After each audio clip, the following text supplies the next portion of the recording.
Conflicts, crises, wars around the world. Everything is connected. Mapped Out shows the geopolitical reality beyond the borders. What makes things the way they are? And where are the solutions?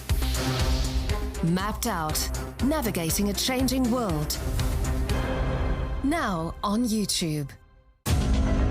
Latin America and the USA. The story of a difficult relationship. It's about new political beginnings and interventions by the United States. About the battle between two political blocs. About dictators, organized crime, economic interests, and always about the power of the United States. Dictators, drugs, discord. This week on DW.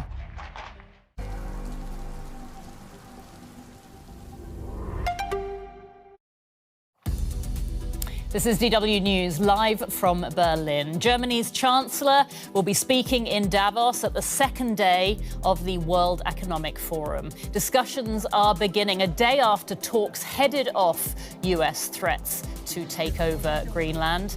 And German Chancellor Friedrich Merz, set to address the World Economic Forum, will be bringing you that speech live.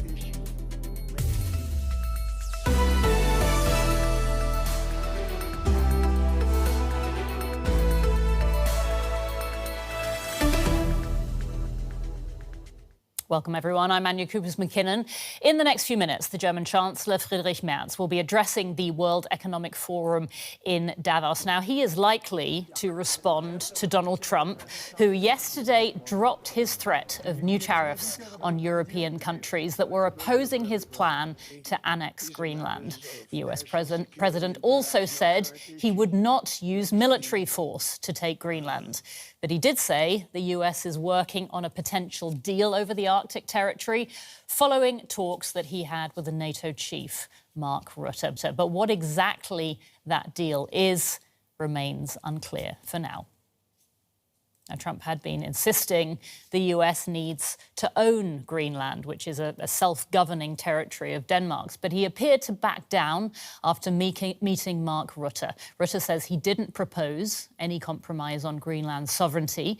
But Trump is still claiming that he got everything that he wanted. Donald Trump's announcement of a framework deal for Greenland came suddenly and unexpectedly. The last 2 weeks saw implicit and explicit by the US president. He refused to rule out military force and threatened NATO allies with tariffs for opposing him. During his Davos speech, Trump repeated his desire to acquire the Arctic island. People thought I would use force. I don't have to use force. I don't want to use force. I won't use force. All the United States is asking for is a place called Greenland. And then, just hours later, a declaration of success. Can you give us more details about the deal? No, it's a great deal for everybody. It's a long-term deal. It's the ultimate long-term deal. And I think it puts everybody in a really good position, especially as it pertains to security and minerals and everything else. The US already had military access to Greenland as part of a long-standing agreement with Denmark, a point the Greenlandic and Danish governments made repeatedly. So why create the crisis to begin with? Some say it's classic Trumpian headline grabbing. Others point to mineral rights. There is also speculation that the answer could lie on Wall Street, which closed higher following the news. It seems like Trump really creates a lot of volatility for no reason when he really had no intention of following through with this. But, you know, we've gotten used to this with Trump, and it gave us an opportunity to buy stocks yesterday, so we were quite happy about it. Despite the fanfare, the precise details of the framework deal have yet to be made public. Nonetheless, back in Washington, some Republicans celebrated the news by carving up a Greenland-shaped cake decorated with the stars and stripes. All right, to set the scene for us, we can speak to DW's political correspondent, Hans Brandt, who's here in the studio with me. Hans, great to see you. So this is a really dynamic situation, isn't it? The roller coaster continues. Just last night, as we've been reporting, Trump's now suggesting that a deal on Greenland might, in fact, have been reached. So given that we're about to hear from the German Chancellor at Davos, is he going to have spent all night, rewriting his speech? What's he going to be leading with today? Well, I think we can assume that Friedrich Merz knew about this deal before we did. I think that he probably has been changing his speech or has been adapting what he wanted to say to what has developed since last night, in the last few hours. We have to say that Trump and Merz were meant to meet last night in Davos, but that meeting didn't take place because Trump arrived late at Davos by about 3 hours and had to cancel a whole lot of meetings. But I would imagine that in the background there have been contacts both between the German government and the US administration. And so I think Merz probably wasn't as surprised by this as we are. As we were. Tell us a little bit more about the sort of the background work that goes into things like this. I mean, do we know to what extent Merz, the German Chancellor, might have been, involved in these discussions with the US, or was it essentially the NATO Secretary General, Mark Rutte, sort of doing this on his own? I mean, he seems to have a good relationship with Donald Trump. Yes, I think certainly Mark Rutte was the point man on this. In fact, yesterday in his speech, Trump mentioned Mark Rutte and called into the room. Where are you, Mark? Hello, Mark. He gave him a very special standing in that setting. And I think that special standing that Mark Rutte has in communication with Donald Trump was something that was leveraged now by NATO and by the European Union countries. I think we can assume there's no official announcement on this. There's no official information on this. All we see is Mark Rutte negotiating, but we must assume that in the background everyone is involved. The European Union is involved, Denmark and Greenland are involved, obviously Germany, France, the big countries in Europe are involved. So I imagine in the background Mark Rutte has been speaking to everyone and has been fine-tuning his negotiation contacts with Trump in consultation with the Europeans. So that's why I say I think Merz probably wasn't as surprised by what has come out so far as we are. So a lot of feverish diplomacy going on in the background.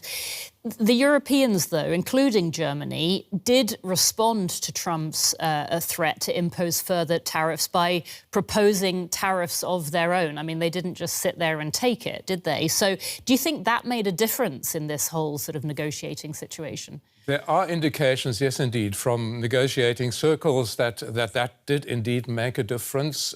Trump announced these tariffs, I think it was on Sunday. Since then, the European Union really ratcheted up its response, threatened to impose tariffs that have already been prepared in the previous round of disputes between the United States and the European Union on tariffs, on counter tariffs and so on, amounting to over 90 billion US dollars. So this was really a threat that was to be taken seriously and appears to have been taken seriously by Trump. On the other hand, we have to say that Trump's tactic appears to be similar in all these negotiations. He goes in very high with a lot of threats, with a lot of power, as it were, leveraging US power, and then goes back a little bit, step by step, hoping to get a better deal out of that. The art of the deal in the Trump way, I think one can say. As you say, Trump does have this way, doesn't he, of going in hard and then pulling back. Very unpredictable. But if we talk a little bit about Europe's response, do you think that Europe is changing now, that European leaders are starting to say, hang on a sec, you can't talk to us like this, you can't use these bullying tactics. We are, in fact, going to stand up and take a stronger position. How do you see this dynamic changing? I think you can say that on this Greenland discussion, that kind of firm stance on the side of the European Union and the European countries is the first time that it has been this firm, this clear. And it does seem to have had some results, some positive results from the European side. It has had the result that Trump seems to have been taking back some of his more drastic threats, such as imposing tariffs, which he has now cancelled again, but also the idea of using force to take Greenland, or the idea which he even mentioned yesterday of acquiring Greenland, of Greenland becoming US territory. All of these points seem to have been taken down now, and I think part of the reason for that is this firm stance on the part of the Europeans. There's been a lot of discussion in Europe, here in Germany, in France, that Europe needs to take more responsibility for its own security, for its own financing, for its own trade policy, that it needs to reduce its dependence on other countries, including the United States. We saw some change in policy towards China, for instance, to be less dependent on China, but that also goes for the United States now. Hans, I'm going to interrupt you there because I believe the German Chancellor is about to start speaking. Borger Brende, ladies and gentlemen. The calm and peace up here on the magic mountain in Davos is at stark contrast to a world whose old order is unraveling at breathtaking pace. Let me share with you how the new German government is looking at these tectonic shifts and how we are addressing them. These shifts have the most profound ramifications for our freedom, for our security, and for our prosperity. In these weeks and months, we are witnessing a new era has already begun. Russia's war of aggression against Ukraine has been the most drastic expression so far. But change runs much deeper. China, with strategic foresight, has worked its way into the ranks of the great powers. The United States' global pole position is being challenged, and Washington reacts by radically reshaping its foreign and security policy. We have entered a time of great power politics. The international order of the past 3 decades, anchored in international law, has always been imperfect. Today, its very foundations have been shaken. This new world of great powers is being built on power, on strength, and when it comes to it, on force. It's not a cozy place. We do not have to accept this new reality as fate. We are not at the mercy of this new world order. We do have a choice. We can shape the future. To succeed, we must face harsh realities and chart our course with clear-eyed realism. 2 days ago, Mark Carney said in this hall from this place, we must no longer rely only on the power of our values. We must also recognize the value of our power. I share that view. And when I look into this room, into this hall, I want to say most of us share it. And that is a good starting point. European friends, if I may say so, our power today rests on 3 pillars: our security, our competitiveness, and our unity. First, we must invest massively in our ability to defend ourselves, and we are doing this. Second, we must rapidly make our economies competitive, and we are doing this. Third, we must stand closer together among Europeans and among like-minded partners. We are doing this. As we forge ahead, we must never forget one thing. A world where only power counts is a dangerous place. First for small states, then for the middle powers, and ultimately for the great ones. I do not say this lightly. In the 20th century, my country, Germany, went down this road to its bitter end. It pulled the world into a black abyss. So let us bear in mind, our greatest strength remains the ability to build partnerships and alliances among equals, based on mutual trust and respect. I remind you, after 1945, the United States of America inspired us Germans to embrace this logic. On this foundation, NATO became the strongest alliance in history. This is why we hold true this idea. Now, in recent days, the United States administration has vehemently demanded greater influence in Greenland. Washington has argued that this is an imperative to counter security threats in the high north. We welcome that the United States is taking the threat posed by Russia in the Arctic seriously. This threat is itself an expression of great power rivalry. It is aimed both at Europe and the United States. We experience it daily in hybrid attacks in the Baltic Sea and in Russia's winter war against the people of Ukraine.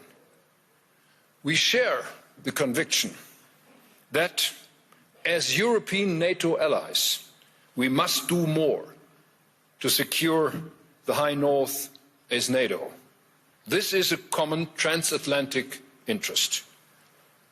Germany is doing just that. We are doing it in the framework of NATO, and we will do more. Our neighbors and partners in Europe, including Denmark and the people of Greenland, can count on our solidarity. We will protect Denmark, Greenland, the North, from the threat posed by Russia. We will uphold the principles on which the transatlantic partnership is founded, namely sovereignty and territorial integrity. We support talks between Denmark, Greenland, the United States on the basis of these principles. I have discussed this with President Trump, Prime Minister Frederiksen, Secretary General Mark Rutte, and others in these days. The aim of these talks is to agree for closer cooperation amongst allies in the High North and beyond. It is good news that we are making steps into that right direction. I welcome President Trump's remarks from last night. This is the right way to go. This is the right way because any threat to acquire European territory by force would be unacceptable. And, ladies and gentlemen, new tariffs would also undermine the foundations of transatlantic relations. If they are put in place, Europe's answer would be united, calm, measured, and firm. As we proceed, we are guided by a clear compass. Firstly, in the new age of great powers, Europe must stand together resolutely and sovereignly. And secondly, we should not give up on NATO. At the historic NATO summit in The Hague last June, we created the material prerequisites for this. Europe will invest hundreds of billions of euros in its security. It was a remarkable transatlantic success. Now we must repair the trust on which the alliance is built. Europe knows how precious it is. We feel deeply that it can be the United States' strongest competitive advantage in an age of great powers. Democracies do not have subordinates. They have allies, partners, and trusted friends. Let me paraphrase this in German in a few words. Wir haben die Schwelle hinein in eine neue Welt der Großmächte überschritten. In dieser Welt weht ein rauer Wind. Diese Welt wird uns Härten und Gefahren zumuten. Das spüren Sie, das spüren wir alle. Machen wir uns aber auch bitte klar, dieser Welt sind wir nicht This world, well, we are not subordinate to it. We can form it with our force. We have to be valorous. We have to use our own strength, and that exactly we are doing exactly that. We are massively investing in our own security. We are working on the competitiveness of our economies, and we are working together in Europe between European partners, and that will help us in these new times. And this will open up new doors and will give new opportunities for all of us. And as far as our sovereignty is concerned, we will uphold that firmly with our neighbors, and our neighbors can build upon our solidarity. And although it's frustrating over the past few months to see the development of this transatlantic partnership, but we have to uphold it. And I would like to claim the principle of hope. And we as Europeans, we know how important it is to have that trust in NATO. And in this era of great powers, the US will also have to count on that trust between us. And that is our main competitive advantage for them and us. Dictators might have subordinates, but we have to be partners and reliable friends. And that is a sentence that will form the basis of our work, and we will work hard on it, that will not be forgotten. Set two goals. First, Germany has to regain economic strength. Second, we want to make Europe a key player again in global politics, economically, and particularly in defense. We need to be able to defend ourselves, and we need to do so fast. These goals are complementary. Economic competitiveness and the ability to shape global politics are two sides of the same coin. Germany can only lead the way in Europe if we are economically strong. And Europe's geopolitical influence and our defense capability largely depend on the continent's economic momentum. Ladies and gentlemen, our policies now need to be exceptionally ambitious and courageous. We must make progress in 4 simultaneously areas. We must continue supporting Ukraine in its fight for a just peace. We must become capable of defending ourselves on our own in Europe.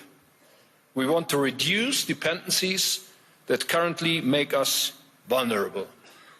And fourth, we want to ensure that our economy can tap into its full potential for innovation and growth. This will only work if we work together as one European Union. And be assured, Germany pledges to take a special responsibility here. That is why we decided right at the start of my tenure to increase Germany's defense spending up to 5% of GDP. That is a huge increase.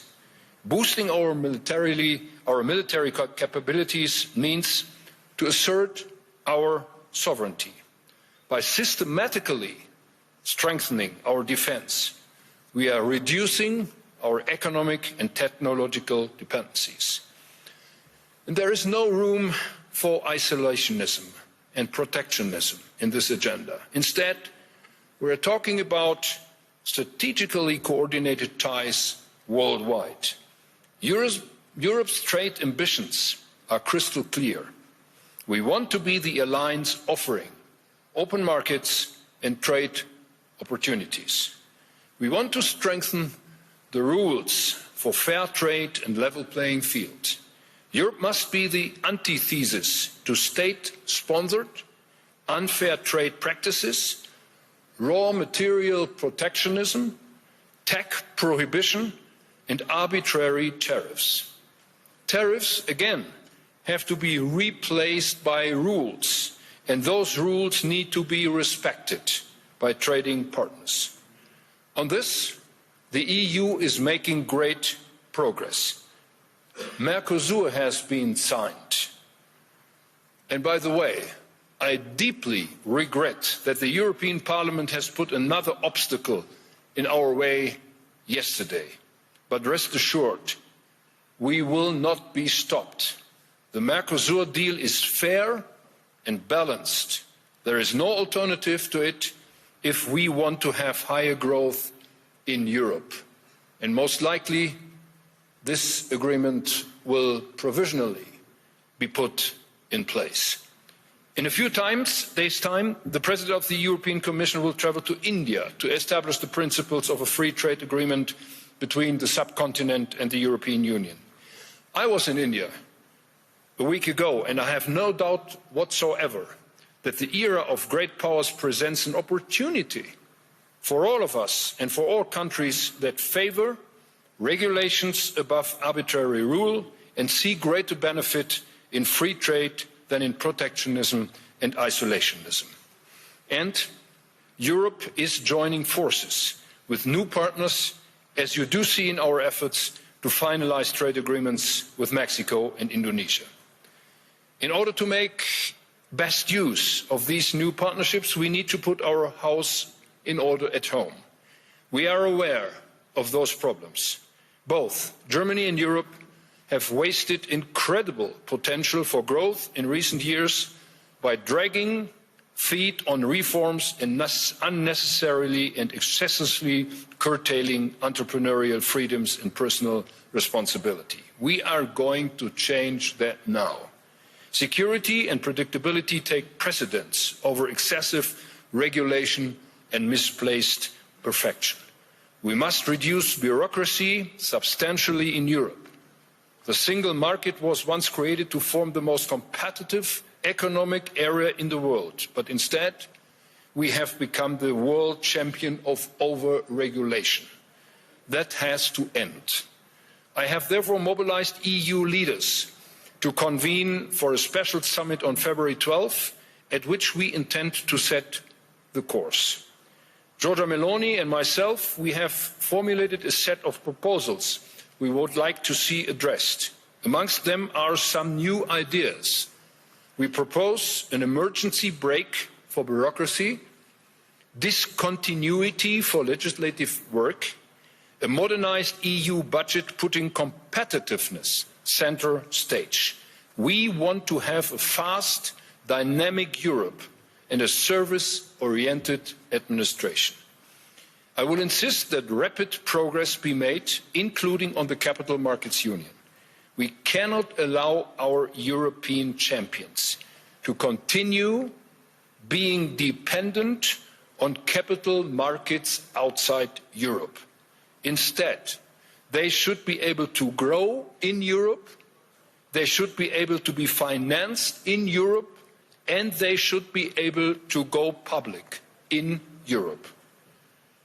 At home, we are making Germany competitiveness again as a place for business and investment both, in industry and our many small and medium-sized enterprises. Let me tell you, the so-called Mittelstand in Germany has to be reckoned with. We are providing more targeted support to innovators, removing obstacles from their path and making it easier for them to access capital markets. We have reduced energy costs. The focus for our electricity supply is on a combination of renewable energies, storage and modern gas power plants. In the coming years, you will see massive investments in state-of-the-art power plants, power lines and heat supply. We will speed up efforts to expand and modernize infrastructure. 500 billion euro have been made available for this purpose. At the heart of our efforts lies digital transformation. Artificial intelligence requires industrial scale. Germany has one of the world's largest pools of industrial data. That is just one reason why we are investing in high-performance AI, gigafactories, speeding up the expansion of data centers, and creating the digital infrastructure for a competitive AI economy in Germany. Our research and technology policy is guided by a new high-tech agenda. We are global leaders in so many areas of cutting-edge research. We want to ensure that innovation gets to market more consistently, building industries of the future.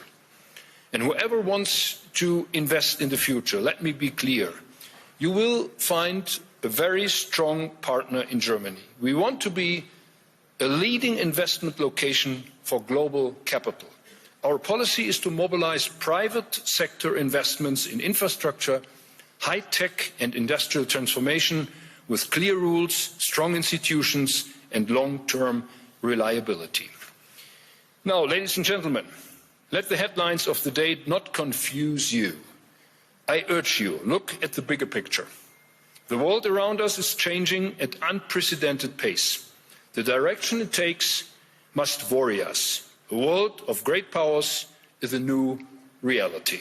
Europe has gotten the message. Germany has as well gotten the message. We must and will live up to these challenges. My government will do its homework and pursue an ambitious reform agenda revolving around security, competitiveness and European unity.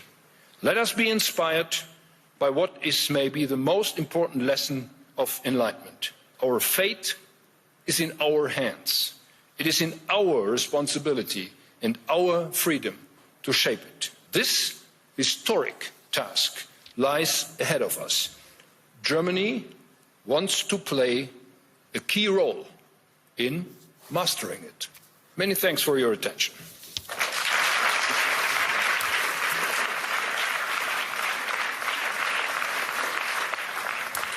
You've been listening to the German Chancellor, Friedrich Merz, speaking at the World Economic Forum in Davos. And we are going to break down what we just heard there from the German Chancellor with our political correspondent, Hans Brandt. So, Hans, we just heard quite a lengthy speech there from the German Chancellor. He started with some very big points. He talked about that the old world order is unraveling. He talked about tectonic shifts. He talked about a new era. And he was quite upbeat, wasn't he, about saying, we're here, Germany is here. Give us a sense about, you know, the tone he struck, the message that he was sending, and what struck you most about what he said. I think what he's trying to communicate is a new sense of realism, a new sense of accepting realities that maybe within the last year, since Donald Trump became president for the second time in the United States, many people have not yet completely accepted, have not yet completely reconciled themselves to, and that is what he called the era of great power politics, which is something that Donald Trump and the United States have obviously been pushing for, been promoting in a very aggressive way in many parts of the world, not only here in Europe. So he's saying we need to face this reality, we need to find our own role in this new world, and we need to, at the same time, come to the realization that we are powerful ourselves, that even though Germany on its own, France on its own, Italy on its own are strong industrial countries, but they are in a sense middle powers. They're not part of the great power game. But what he's saying is that if they cooperate within the European Union, they can pull a lot more weight in unity together than if they were on their own, each of them on their own. So while he's saying we need to look at the power game realistically, the fact that it is what it is and that we can no longer keep our heads down, as it were, we have to kind of cooperate, stand up, deal with our own security, reduce dependencies on other countries such as the United States. And if we do that, there is hope that we will play a major role and continue to be profitable and to be prosperous in this world. We're going to take a listen, Hans, to one thing the Chancellor said about the great power politics he was talking about, and where he warns about relying on raw power alone. Let's take a listen. A world where only power counts is a dangerous place. First for small states, then for the middle powers, and ultimately for the great ones. I do not say this lightly. In the 20th century, my country, Germany, went down this road to its bitter end. It pulled the world into a black abyss. So let us bear in mind, our greatest strength remains the ability to build partnerships and alliances among equals, based on mutual trust and respect. So a warning there about what happens when great power politics takes over. Now, it did strike me that the German Chancellor did not mention Donald Trump at all in his speech. What do you make of that? Yes, he didn't, but he did speak about the unfair imposition of tariffs. He did speak about inconsiderate threats of using force in certain situations. I think that was Greenland in the background, and we can also look at what happened in Venezuela in that context. What he's trying to say, I think, is that while one cannot consider cooperation or a mutual understanding or mutual support as a given, as something that we can automatically assume, especially in cooperation with the United States, especially in this transatlantic relationship, the NATO relationship, the North Atlantic Treaty Organization, as it's called. At the same time, cooperation is still the way to go. So he is saying both to the United States, but also to other middle-sized or middle-power countries, that instead of trying to find their way in this new order, in this new power world on their own, they would be much better served if they cooperated with each other. He spent a lot of time talking about the cooperations first within the European Union to increase that alliance's weight, but also the cooperation from the European Union with other countries such as India, Mexico, South American countries in the Mercosur agreement. So he's saying this building of alliances, most of those are based on trade, on free trade agreements. This building of alliances is to the benefit of everyone. And in the end, I think he's saying also to the benefit of the major powers such as the United States. In fact, he said that the power dynamics are not always necessarily to the benefit of the major powers, including the United States. So a big focus on alliances, on partners, mutual trust. Talking about sort of what he was putting out there as, what we must do now. He definitely made the point, didn't he, that Europe is not at the mercy of this new world order. And he laid out some very clear points about what Germany must and will do now. A big part of that was defence, but I'll let you answer the question. Tell us more about that. Yes, he had several points there. One was defence, and there he pointed to the fact that Germany and many other European countries have drastically increased their defence spending in recent months and years.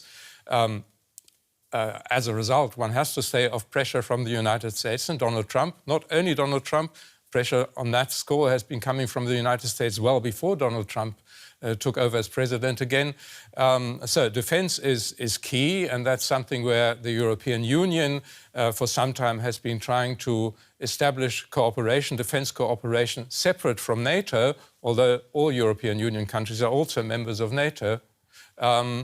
And the second one was economic power. So he's been saying that Europe needs to get its act together to increase its economic might by reducing regulations, for instance, for making cooperation within the European Union even easier. He was talking about capital markets, which are still very difficult to coordinate in Germany and so on.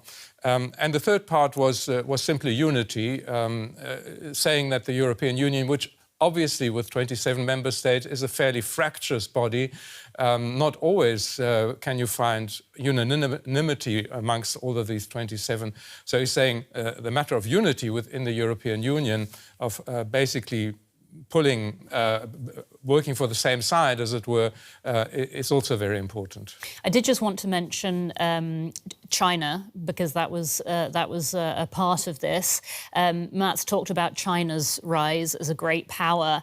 Is that a message to Donald Trump that there are other games in town, there are other powers, and that Donald Trump obviously has to be aware of what is going on here in the bigger picture?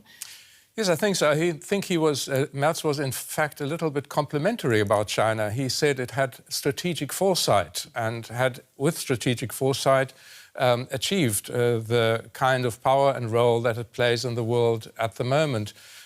Although he also pointed to the fact that restrictions on exports that China has been imposing, for instance, in rare earth, or the flooding of international markets with cheap goods from China and so on, that was not acceptable policy in the world order. So there is some respect for China and for its power, but there is also a certain caution in dealing with China, which in recent months and years has been termed the decoupling from the Chinese market, trying to get more independent from China as a manufacturing hub and also as a market. So, yes, there is caution. I think what he's trying to say is Europe as a whole, both towards China and towards the United States, towards the big powers, should be more self-confident, should present itself more strongly as a group of countries, as a region that has power, especially economic power, and they want to, or he and other Europeans want to support that power with military might as well in future. That's something, for instance, France has been pushing on very strongly recently. That's right. Self-confidence, self-determination. He ended, didn't he, by saying our fate is in our hands. So a very clear message there. We're going to leave it there. But thank you so much, Hans Brandt, DW political correspondent. Thank you for your analysis. All right. We will go on to other news now, and Donald Trump is due to preside over a ceremony on Thursday celebrating his proposal for what's being called a board of peace. Now, this was originally part of